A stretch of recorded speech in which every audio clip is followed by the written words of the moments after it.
In this video, we will see how to set the flight parameters and various adjustments of a human-operated vehicle. First, we start by downloading the open-source software called Mission Planner, where we can make these adjustments.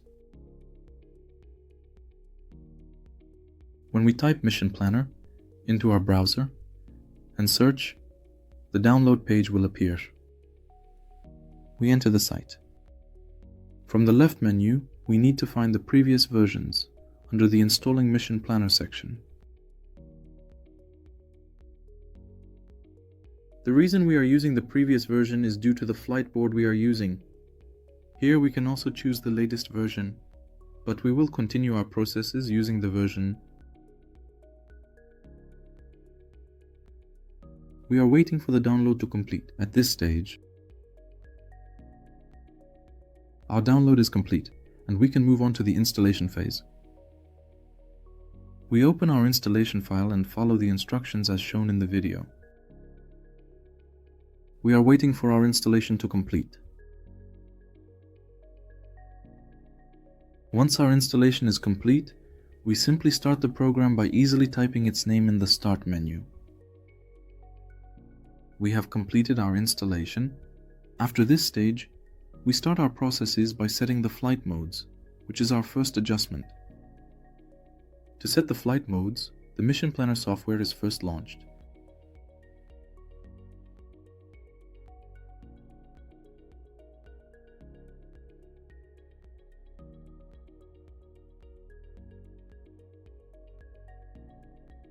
Then, the flight control board is connected to the computer via the micro USB port next to it.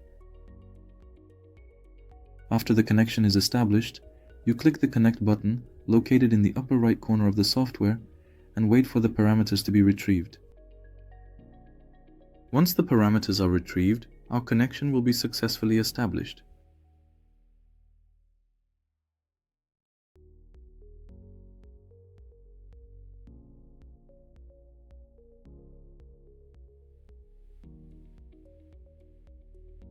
Then, click on the Setup menu located in the upper left corner.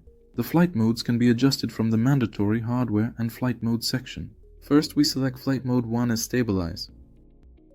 Then, Flight Mode 4 is selected as Loiter, and Flight Mode 6 as Land, and these are saved. The selections in this section can be made according to the mode the user wants to use. At this stage, the selected Stabilize mode allows for full control by the user, while the Loiter mode is what we call semi-autonomous. This means it's a user mode where the drone can fly in a way that keeps itself stable in the air. The Land mode, on the other hand, is the autonomous landing mode, so it's a user mode where we can fly the drone in a way that keeps it stable in the air. The Land mode is the autonomous landing mode. The Channel 5 key's position is changed to test the mode change on the screen. As you can see, the three modes can be successfully changed individually. This way, we can adjust the flight modes. As our second task, we will change the speed value that our drone uses during autonomous landing. To do this, we reconnect to the Mission Planner software. After the connection is completed, we go through the config menu and follow the standard params path. Then we type lent into the find menu to search. Here, we will see the landing speed value. From here, we set the landing speed to minimum. The reason we set it to minimum is to ensure a safer landing. This way, we have written our landing speed to our flight controller. In our third task, we will set up the autonomous takeoff. To do this, we reconnect to our flight control board. Then, we follow the path to basic tuning from the config menu.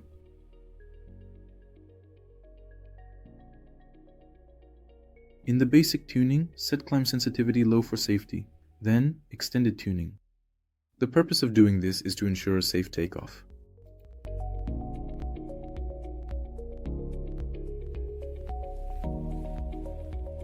Then we move on to the extended tuning adjustments.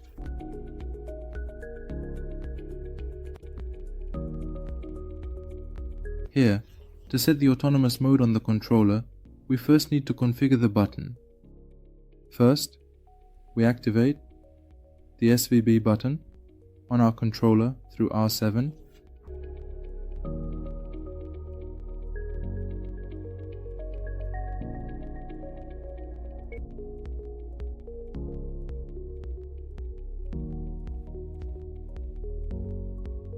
Values are saved by selecting Auto from the drop-down menu. In this way, the autonomous mode is assigned to the button we set on the controller. To change the autonomous takeoff parameters, we will make adjustments through the Plan tab. To do this, we add a waypoint somewhere. We change the latitude and longitude values to 0 and the altitude value to 5. By printing the parameters, we complete our process. When the button on the controller is activated, our drone will autonomously take off to 5 meters and stay there. The VSafe configuration will be performed. Reconnect to Mission Planner. Access VSafe from Setup. For this, we reconnect to the Mission Planner software. After establishing the connection, we go to the VSafe menu from the Setup menu. In this section, we select Enabled Always Land from the drop-down menu under the radio settings. The purpose of doing this is to ensure that in any fail-safe situation, our drone lands at its current location and ends its flight.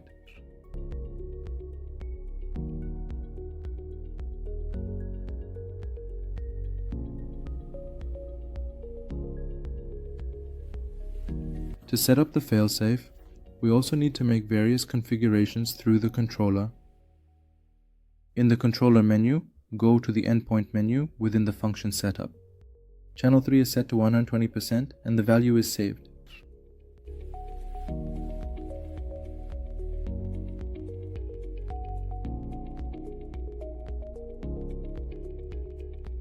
Then we enter the RX setup menu within the system setup.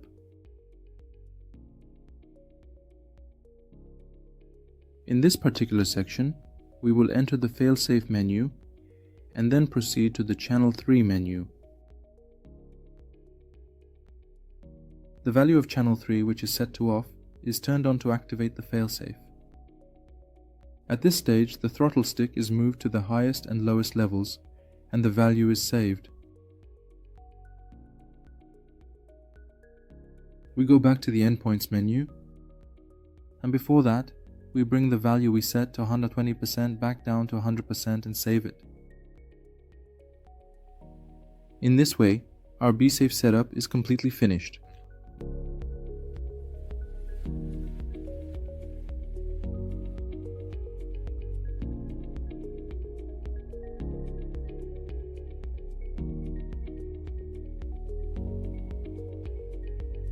To test VSafe, we first connect the materials of our drone.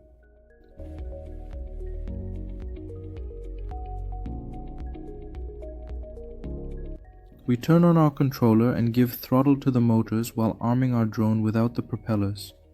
The controller is turned off to disconnect the connection. As you can see, the drone has entered failsafe mode by stopping its motors.